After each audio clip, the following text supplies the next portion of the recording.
قُلْ هَلْ تَرَبَّصُونَ بِنَا إِلَّا إِحْدَى الْحُسْنَيَيْنِ ۖ وَنَحْنُ نَتَرَبَّصُ بِكُمْ أَن يُصِيبَكُمُ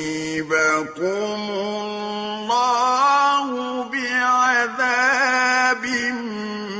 مِّنْ عِندِهِ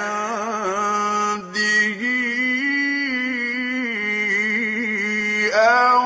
بِأَيْدِينَا ۖ فَتَرَبَّصُوا